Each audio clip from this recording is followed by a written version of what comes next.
அனைவருக்கும் வணக்கம். நம்ம இன்னைக்கு விற்பனை பதிவு எதுவும் பண்ணல. சில விஷயங்களை கிளாரிஃபை பண்ணுவோம். விற்பனை பதிவு போடுறதுல ஏன்னா சில பேர் கமெண்ட் பண்ணாங்க விலை அதிகமாக இருக்குது அப்படின்னு. விலை அதிகமாக நம்ம போடல. விஷயங்களை செய்கிறதுக்கு உண்டான அடக்க விலை மட்டும்தான் நம்ம பண்ணியிருக்கோம். உங்களுக்கு வேறு சேனலில் தனிப்பட்ட முறையில் எனக்கு மெசேஜ் அனுப்புனீங்கன்னா நம்ம மேற்கு மாவட்டங்களில் இதை 75,000 ரூபாயிலேருந்து 1 லட்ச ரூபா வரைக்கும் விற்கிறாங்க. நம்ம மாதிரியான பசுக்கள் அது கொஞ்சம் பார்வையாக இருக்கும். இதையும் நம்ம வளர்த்தோம்னா அதே அளவுக்கு நம்ம கொண்டு வந்துடலாம். அந்த மாதிரி பசுவை தான் நம்ம விற்பனைக்கு போடுறோம். இப்போ கோவில்பட்டியிலேருந்து ஒரு அண்ணன் ஒருத்தவங்க நாங்கள் ஒரு 4 நாளில் கை கறவைக்கு பழக்கிக்கிட்டு இருந்தோம். அதை அவர் வாங்கி கை கறவையாக அவர் பழக்கிட்டார். கால் கட்டி கறக்கிறத கை கறவையாக பழக்கி அது ஒரு புங்கனூர் பசு மாதிரி அது விலை கம்மியாக 19,000 ரூபாய்க்கு கொடுத்தோம். அது மாதிரி தான் சிலது சேட்டை பண்ணுற மாடு டக்குன்னு யாரும் வாங்க மாட்டாங்கன்றதை நம்ம விலை கம்மியாக போடுறோம். 19,000 ரூபாய்க்கு புங்கனூர் பசு மாதிரியே ஒரு பசு கொடுத்தோம். ஒன்று கால் அரைக்கணும். அதையுமே அவர் கால் அரைக்காமல் அவர் பழகிட்டார். நம்ம போடுறது யாரும் லாப நோக்காவோ பெரிய சம்பாதிச்சிருந்தவோ போடல. அதில் ஏன் அப்படி கமெண்ட் பண்ணுறாங்கன்றது தெரில. பார்த்திங்கன்னா இவன் நம்ம போன வருஷம் நம்மகிட்ட வளர்ந்த பையன் நம்ம முடிச்சு வளர்ந்து வந்துக்கிட்டு இருக்கேன். இது விற்பனை பதிவு நம்ம போடல. இது பூச்ச சுவாபமாக இருக்கா. ஆனால் நல்லா போச்சு தான். குட்டை வர்க்கத்திலே பார்த்திங்கன்னா கொஞ்சம் உயரம் ஜாஸ்தி, கொஞ்சம் கணம் ஜாஸ்தி, 9 மாத சினையில் இருக்குது. இது நம்ம விற்பனை பதிவு பண்ணல. நம்மகிட்ட பால் மாடு இல்லை, இருந்த மாடெல்லாம் கொடுத்துட்டே இருக்கிறதுனால இதை வச்சுக்கலான்னு பார்க்குறோம். உங்களுக்கு கொஞ்சம் பூச்ச சுவாபம் இருக்குது. இதுபடி மோசமான குணம்லாம் இல்லை இருக்குது. விட்டுறது பயிறது அப்படின்னா நல்லா மையனையும் லைட்டாக சந்தன பிள்ளை கலந்தாப்புல இருக்குது. இவரை இன்னும் குளிப்பாட்டி இதை இன்னும் பக்குவப்படுத்தலை. 2 நாள் வெளியூர் போனதுனால இன்னும் அந்த பதட்டத்திலே இருக்கா. சரி அங்கே போ அவனை ஒன்றும் செய்யலை. வாங்கிட்டு இவளை நம்ம வீட்டுக்கு வச்சுக்கலான்னு பார்க்குறோம். உங்களுக்கு பேர் வச்சு நல்ல முகலட்சணமாக இருக்கா. முகலட்சணம் கணம் எல்லாம் இருக்குது.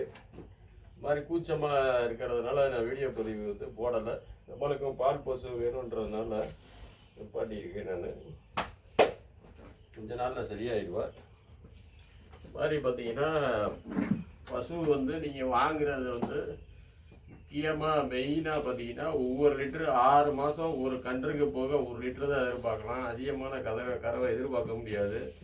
சில தலையீத்து நீங்கள் வாங்கினீங்கன்னா அதையுமே எதிர்பார்க்குற சிரமம். 1/2 லிட்டரு தான் எதிர்பார்க்கலாம். தலையீத்துனா ஒரு 2வது ஈத்து அப்படின்னு போகிறப்போ ஒவ்வொரு லிட்டர் எதிர்பார்க்கலாம். 3வது ஈத்து போகிறப்போ 1.5, சாயங்காலம் 1/2, 2 லிட்டர் எதிர்பார்க்கலாம். 3வது ஈத்து மாடு தான் ஒரு உங்களுக்கு வீட்டு பாலுக்கு வந்த மாதிரி தான் வரும்.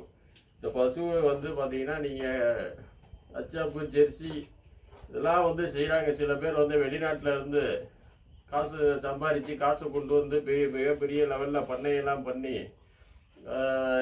ஏதாவது வியாபாரிகள்லாம் ஆசை காட்டுறாங்களா இல்லை யார் ஆசை காட்டுறாங்கன்னு தெரில. இதை பற்றி அடிப்படை நுணுக்கங்கள் தெரியாமல் அதிகமான காசை பண்ணிவிட்டு நிறைய செட்டோடலாம் விலைக்கு வருது. வீடியோவில் பார்க்குறோம். இது சம்சாரிகளுக்கான தொழில். அது நம்ம தெரிஞ்சுக்கணும். விவசாயம் சம்சாரிகளுக்கான தொழில். அது பாரம்பரியமாக அதோட நுணுக்கங்களும் அதோட விவசாயம் செய்கிறவங்கிட்ட தான் நம்ம கடத்தி தெரிஞ்சுக்கிற முடியும்.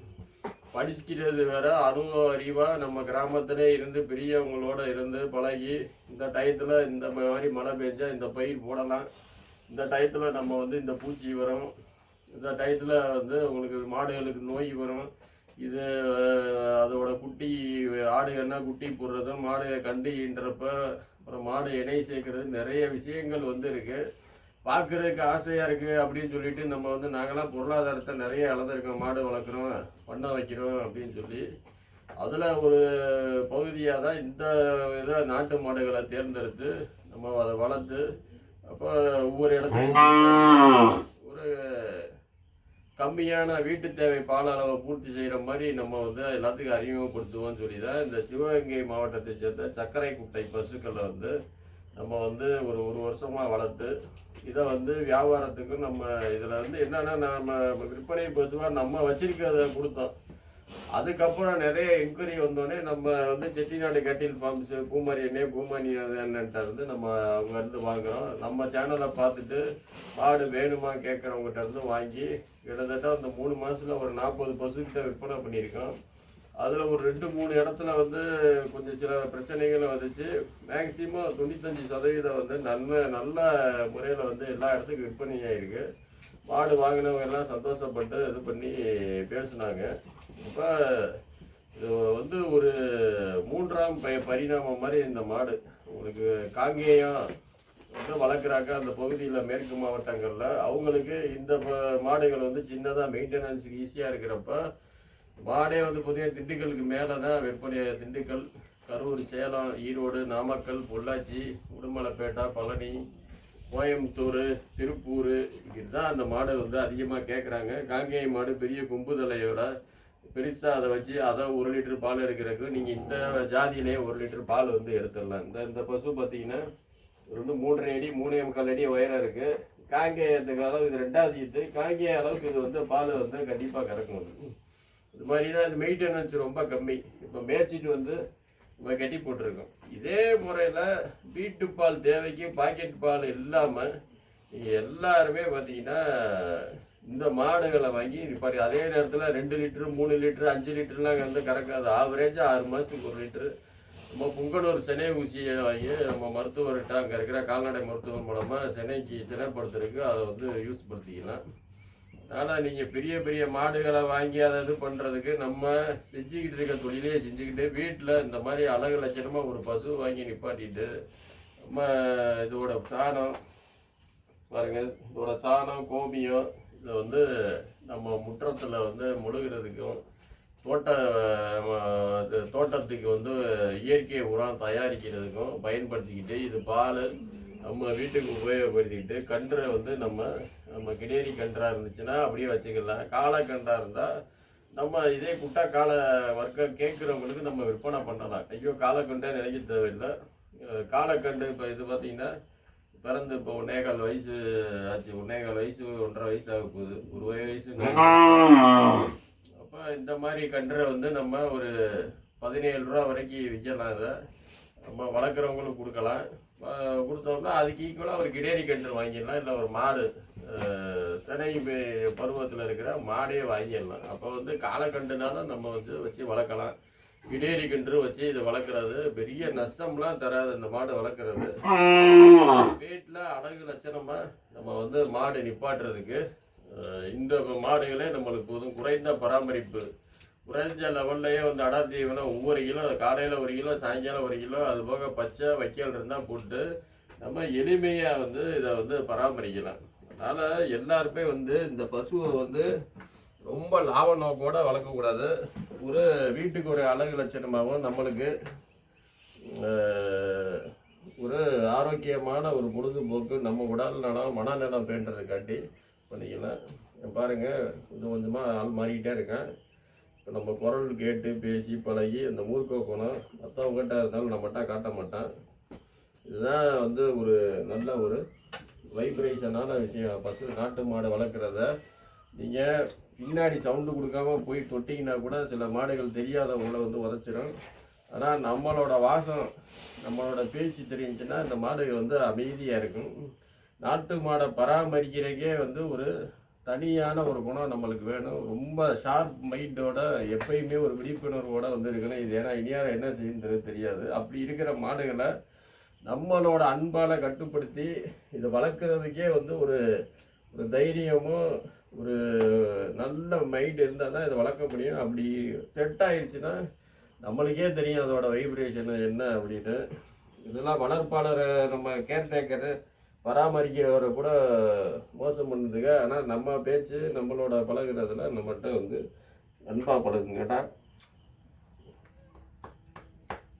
மாதிரி நம்மளுக்கு உண்மையான அன்பு செலுத்துறது, உண்மையான அன்பை தேடுறதுக்கு நீங்கள் மனிதர்களோட பழகிறதுக்கு இந்த ஜீவராசிகளில் நீங்கள் பழகிறது வந்து உங்களுக்கு நல்ல மன நிலைமையை வந்து கொடுக்கும்.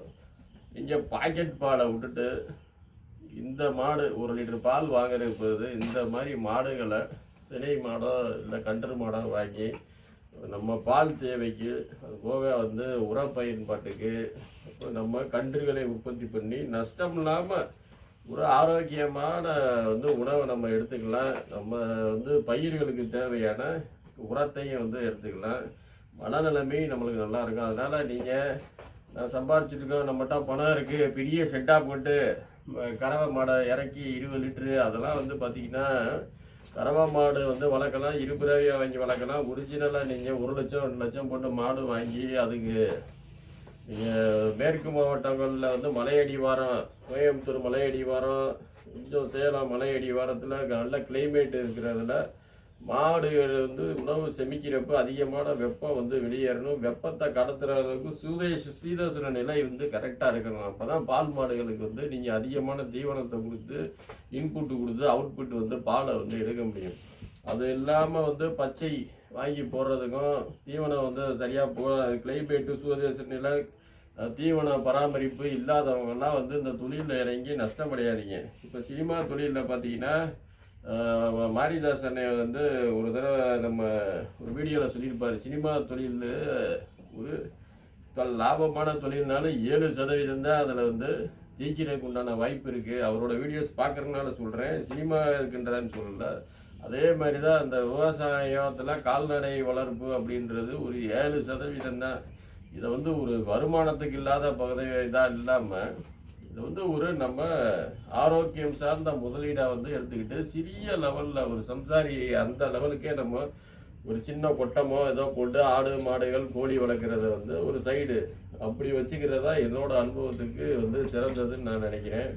நீங்கள் அதிகமான காசை போட்டு அதை வளர்த்து அதை ஒரு தொழிலாக செஞ்சு சக்ஸஸ் பண்ணுறவங்க அதோட சதவீதம் வந்து ரொம்ப கம்மி. அதனால் அதில் அனுபவம் இல்லாமல் இறங்கிறாதீங்க. அனுபவம் இல்லாமல் இறங்கி இருக்கிற பணத்தை விட்டுட்டு இருக்கிற செட்டெல்லாம் அப்புறம் செட்டில் ஜாமான்லாம் செகண்ட்ஸுக்கு சேல்ஸுக்கு வருது, அந்த மாதிரிலாம் செய்யாதீங்க. அளவாக ஒரு கொட்டம் போடுங்க. அளவாக ஒரு 2-3 ஆட்டுக்குட்டி இந்த மாதிரி மாடுகள், சின்ன சைஸ் மாடுகளை வாங்கி நம்ம ஒரு பாரம்பரிய பழக்க வழக்கங்களை வந்து மீட்டெடுத்து நம்ம அந்த மாதிரி இருக்கிறது நல்லது. ஏற்கனவே தெரிஞ்ச தொழிலை செஞ்சுக்கிட்டு இருக்காங்க, தெரிஞ்ச தொழிலை விடாமல் இதை வந்து ஒரு ஆரோக்கியம் சார்ந்த மனநிலைமைக்கு சார்ந்த தொழிலாக எடுத்துக்குங்க. இதை வந்து நான் அதிகமாக காசு போட்டு விற்கிறேன் அப்படின்னு எனக்கு கமெண்ட் பண்ணுறது ரொம்ப வருத்தமாக இருக்குது. அதிகமான நம்ம பணத்துக்கெலாம் அதை வந்து கொடுக்கல. நம்ம வந்து அதிகபட்சம் வந்து 30 ரூபா வரைக்கும் தான் போடுறோம். 20,000 30,000 ரூபா வரைக்கும் 19,000 கொடுத்துருக்கோம். அதுதான் நம்மளோட பட்ஜெட்டு.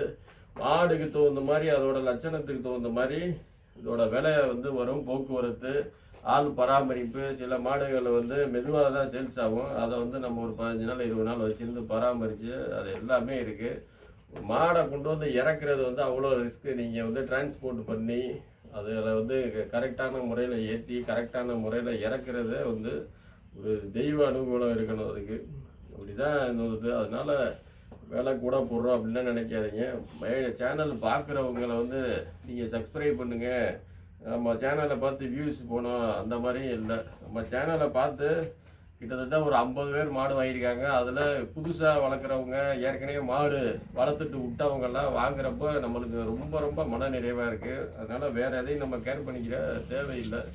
நம்ம தான் பார்த்து ஒரு 50 பேர் இப்போ மாடு வாங்கியிருக்காங்க அப்படின்றது மிகப்பெரிய சந்தோஷமாக இருக்குது. நம்ம பெரிய கோசாலை மாதிரி வச்சு அதை மெயின்டைன் பண்ணி மாடுகளை காப்பாற்றணும்னு நினச்சோம். ஆனால் ஒரு 50 பேர்த்திட்ட நம்ம ஒரு குறைஞ்ச விலையில் பராமரிப்பு செலவோட, மினிமமான பராமரிப்பு செலவோட ஒரு 50 பேர்த்துக்கு மாடு நிப்பாட்டியிருக்கோம் அப்படின்றப்ப நம்மளுக்கு ரொம்ப வந்து சந்தோஷமாக இருக்குது. இன்னுமே மாடை நிறைய பேர் கேட்டிருக்காங்க. நல்ல விற்பனைக்கு இந்த வளர்ப்பு மாடை நம்ம வந்து தொடர்ந்து விற்பனை பதிவு போடுவோம். முடிஞ்ச அளவுக்கு பால் மாடு தான் எல்லோரும் கேட்குறாங்க. பால் மாடு கொடுக்கறதுக்கு நம்ம வந்து புதுசாக ஏதாவது ஒரு முயற்சி பண்ணி அதை வந்து இது பண்ணணும். பால் மாடு வந்து விற்பனைக்கு அதிகம் வரலை. அதை வந்து தொடர்ந்து கொடுக்கறதுக்கு நம்ம வந்து அதுக்கு முயற்சி பண்ணுவோம். நன்றி, வணக்கம்.